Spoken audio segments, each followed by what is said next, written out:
Avant d'ouvrir la parole de Dieu, nous allons prier pour les enfants de l'instruction biblique qui vont nous quitter pour aller dans la salle arrière du temple. Et nous ferons aussi par la même occasion la prière d'illumination, puisque eux aussi vont recevoir la parole de Dieu. Notre Dieu, notre Père, merci déjà pour tout ce que tu nous as donné. Nous te bénissons pour toutes choses, Seigneur. Et merci, Seigneur, au moment où nous allons ouvrir ta parole, que ce soit ici ou dans la salle arrière du temple, Seigneur, nous te prions pour que tu nous guides, que tu prépares nos cœurs par ton Saint-Esprit. Fais, Seigneur, que ce que nous allons recevoir aujourd'hui reste dans nos cœurs, afin que nous puissions, Seigneur, durant toute la semaine qui va venir, la méditer, Seigneur, et que ça puisse nous donner la force, le courage, comme nous l'avons encore chanté ce matin. Béni sois-tu, Seigneur, pour tout ce que tu nous donnes. Nous te remettons ces enfants, nous te remettons les moniteurs, et nous te remettons, Seigneur, nous aussi, ici, dans cette salle. Dans le nom de Jésus, Père, notre Seigneur et Sauveur. Amen. 2 lectures vous sont proposées ce matin. La première se trouve dans l'Évangile selon Matthieu. Matthieu 5, les versets 43 à 48.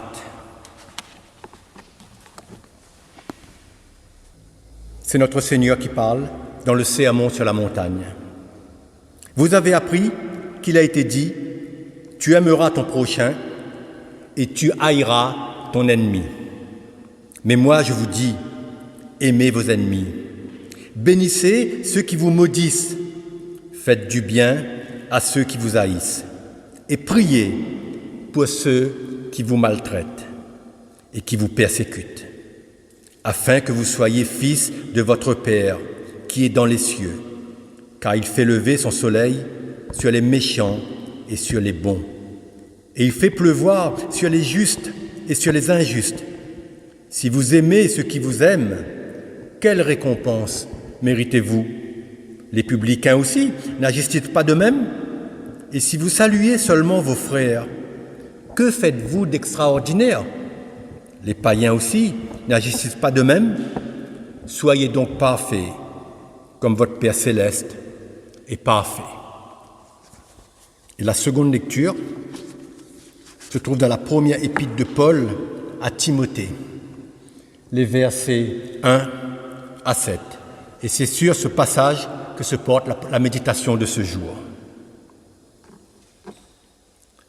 J'exhorte donc, avant toute chose, à faire des prières, des supplications, des requêtes, des actions de grâce pour tous les hommes, pour les rois et pour tous ceux qui sont élevés en dignité, afin que nous menions une vie paisible et tranquille, en toute piété et honnêteté. Cela est bon et agréable devant Dieu, notre Sauveur, qui veut que tous les hommes soient sauvés et parviennent à la connaissance de la vérité. Car il y a un seul Dieu et aussi un seul médiateur entre Dieu et les hommes, Jésus-Christ, homme, qui s'est donné lui-même en rançon pour tous. C'est là le témoignage rendu en son propre temps et pour lequel j'ai été établi prédicateur et apôtre. Je dis la vérité en Christ, je ne mens pas, chargé d'instruire les païens dans la foi et la vérité. Seigneur, ta parole est la vérité. Sanctifie-nous par ta vérité. Amen.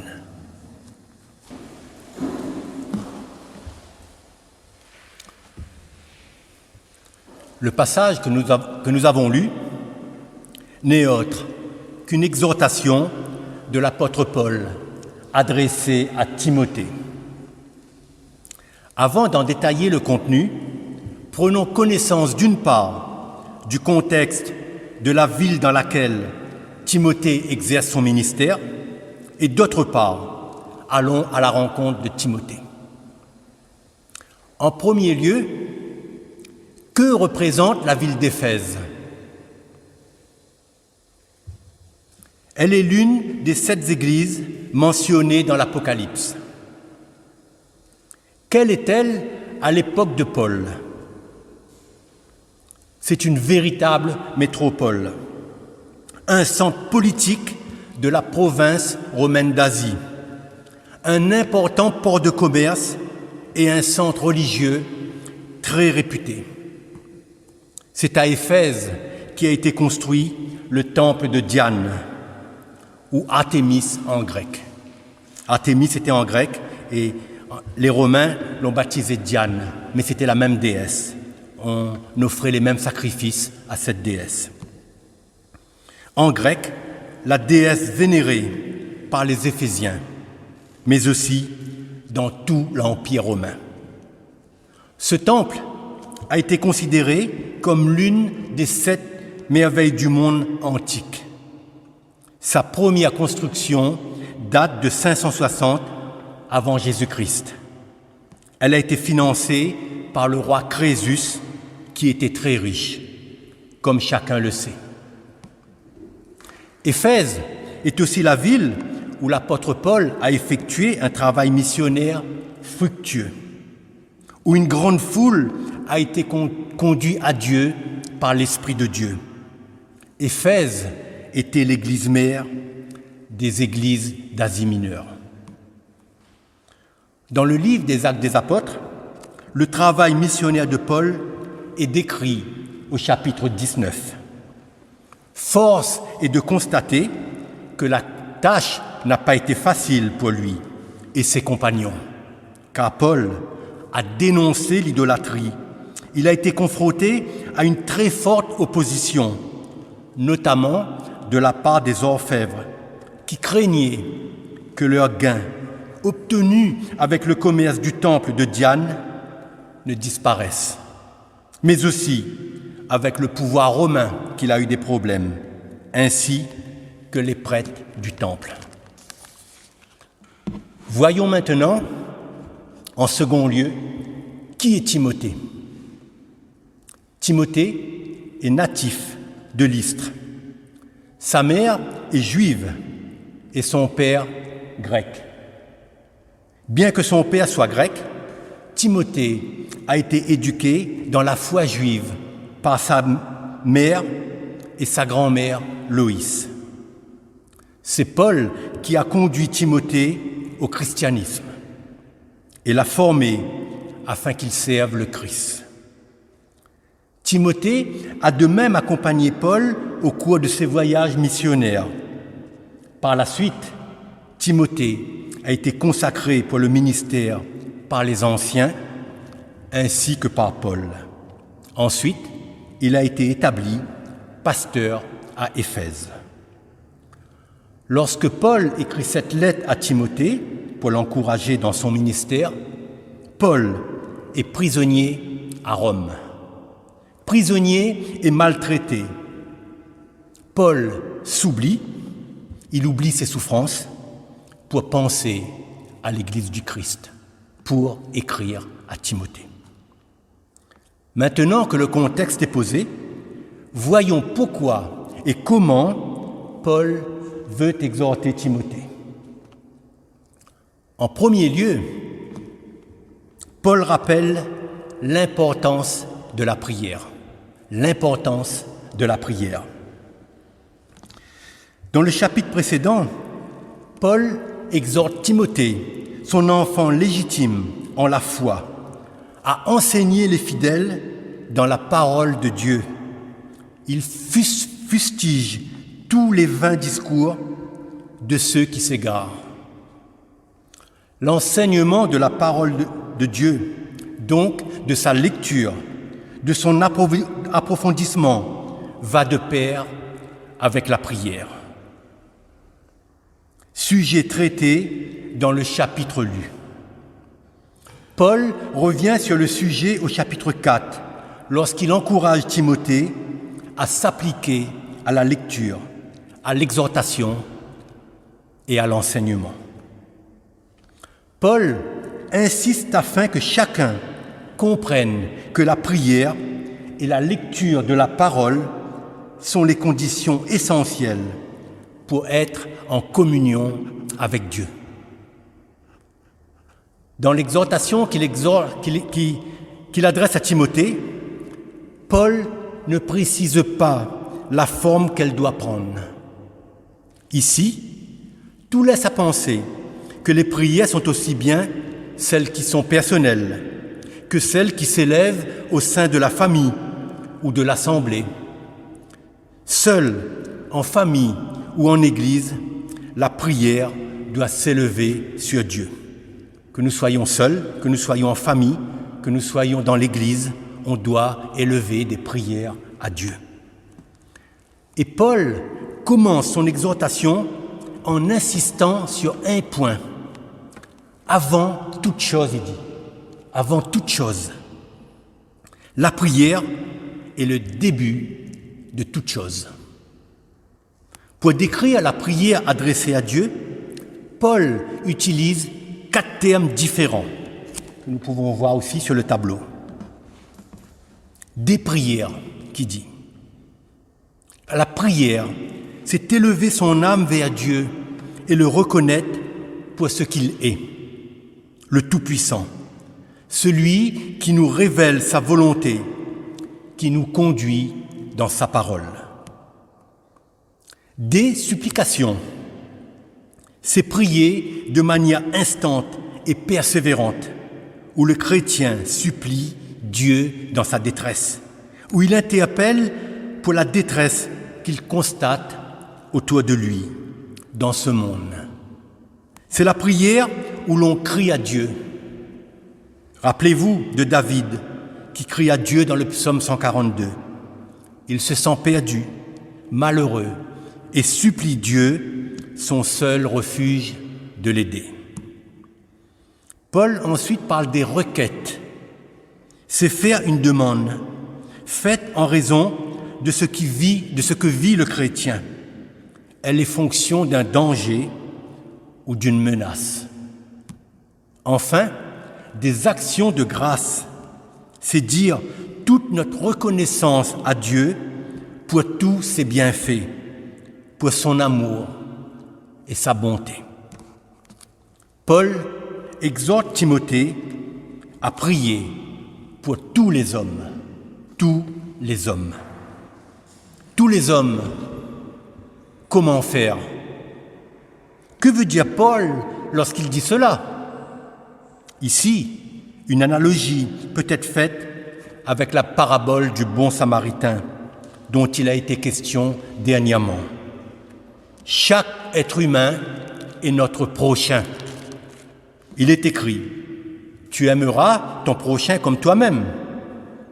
Et qui est mon prochain? Dans la parabole, c'est celui que je rencontre, qui est dans le besoin et qui souffre. Paul est clair et précis, des prières pour tous les hommes. Il semble évident que Timothée et l'Église d'Éphèse ne peuvent prier pour chaque individu sur la planète, mais par la grâce de Dieu, ils ne doivent exclure personne de leur prière. Tous les hommes sont ceux qu'ils côtoient chaque jour, c'est-à-dire leurs voisins, leurs amis, les personnes avec lesquelles ils travaillent, les collègues, leur famille, les chrétiens de l'Assemblée, mais aussi ceux qui persécutent l'Église d'Éphèse.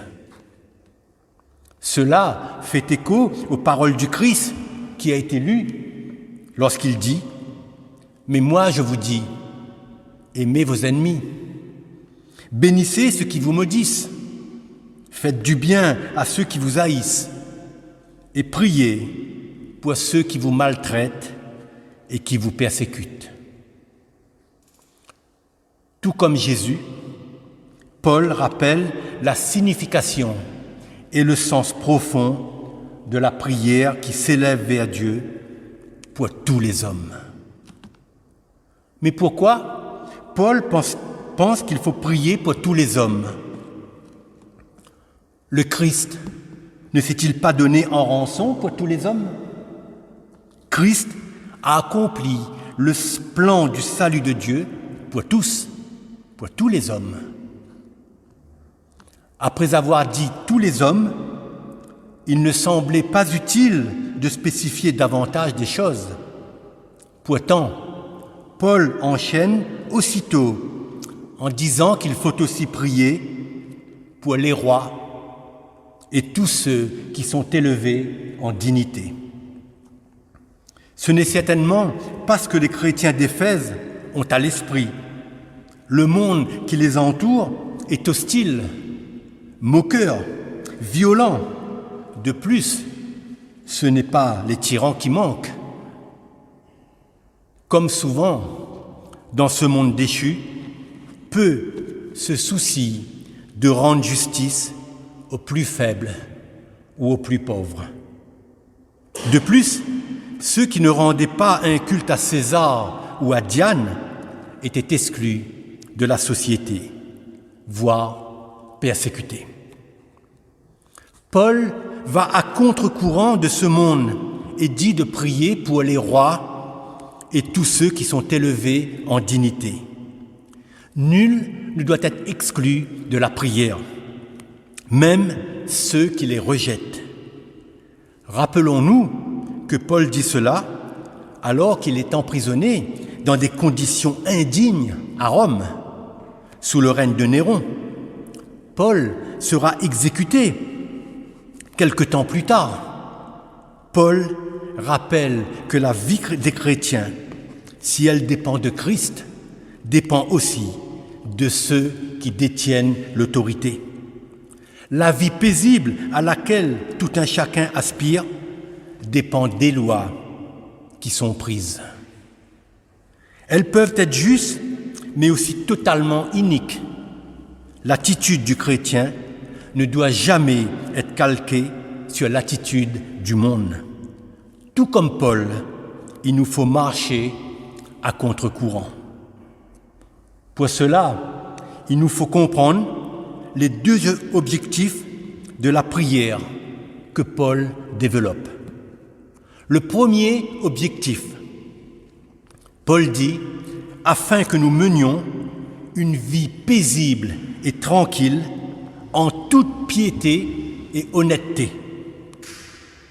La Bible se meurt en détail, davantage ce verset est écrit, afin que nous puissions mener à l'abri de toute violence et dans la paix une vie qui exprime notre attachement à Dieu.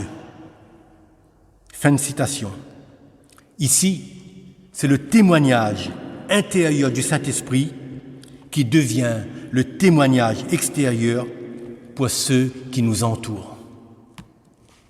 La prière que le chrétien élève vers Dieu pour les autorités, les dignités ou les souverains ont pour but de demander à Dieu de diriger leurs pensées, de vivre dans ce monde paisiblement.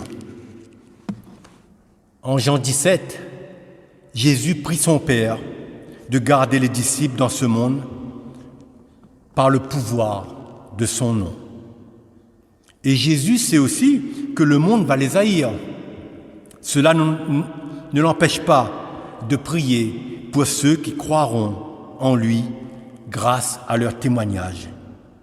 C'est la prière du chrétien qui s'élève vers Dieu qui peut toucher les souverains de ce monde et les faire changer de politique, mais surtout qu'ils soient eux-mêmes sauvés.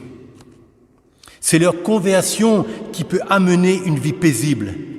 C'est donc la volonté de Dieu que nous prions pour eux, car Jésus est venu sauver ceux qui sont perdus. Deux exemples précis. Vous avez déjà entendu parler de l'empereur Constantin. En 313, l'édit de Milan met fin à la persécution des chrétiens. Vous voyez, les chrétiens priaient pour les empereurs romains. Il y a eu une conversion. C'est la conversion de Constantin qui va conditionner le fondement de la future Europe chrétienne. Constantin est aussi l'organisateur du concile de Nicée. L'empereur chrétien Théodose a institué le christianisme comme religion d'État en 380 avec l'édit de Thessalonique. L'Ancien Testament montre aussi l'efficace de la prière. Le livre d'Esther annonce que le peuple juif allait être exterminé par les Perses. C'est un génocide qui se dessine. Pour ce, un décret irrévocable a été promulgué par Xerxès, roi de Perse. Que fait Esther? Elle se résigne? Non. Elle va voir le roi, mais seulement après avoir jeûné et prié, elle et toute sa maison. Et c'est après ce temps de prière et de jeûne qu'Esther gagne la bataille et que son peuple est sauvé. Pour ce, je vous invite à lire et méditer le livre d'Esther. Le second objectif, c'est qu'en se révélant en Christ, notre Dieu sauveur veut que tous les hommes soient sauvés et viennent à la connaissance de la vérité. Car il y a un seul Dieu et aussi un seul médiateur entre Dieu et les hommes, Jésus-Christ, homme, qui s'est donné lui-même en rançon pour tous. Dans son amour et sa grâce, Dieu veut conduire tous les hommes à accepter le salut qu'il offre. Ici, c'est la portée universelle du message du salut qui est annoncé. Dieu, aussi bien dans l'Ancien Testament que le Nouveau Testament, ne veut pas que l'homme périsse, mais qu'il se repente et qu'il vive. Sous-entendu, dans la parole de Dieu, dans sa vérité. Paul tient à rappeler le message central de l'Évangile, car de faux enseignants viennent troubler la paix de l'Église. Le salut est associé à la connaissance de la vérité. Il n'y a pas de salut d'un côté et la connaissance de la vérité de l'autre, et encore moins une autre vérité que celle que Paul et Timothée annoncent. Ici, Timothée doit défendre avec douceur, mais fermeté, cette vérité. Paul met Timothée en garde contre les faux enseignants, mais le pire est que quelques-uns ont fait naufrage par rapport à la foi.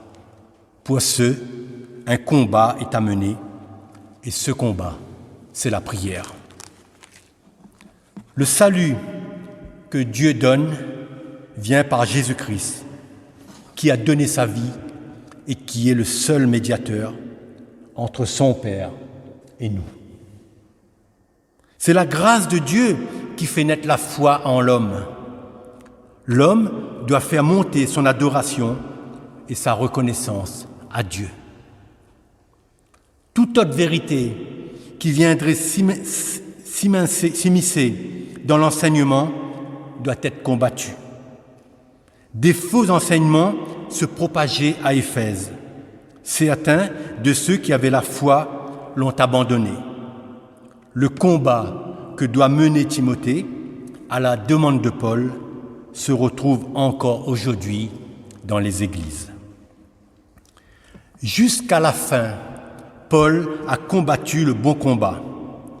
Il a été choisi par Dieu sur le chemin de Damas et a toujours regardé à Christ. Il a été martyr à Rome. Timothée, son fils spirituel, a aussi combattu le bon combat de la foi. Il a été martyr à Éphèse.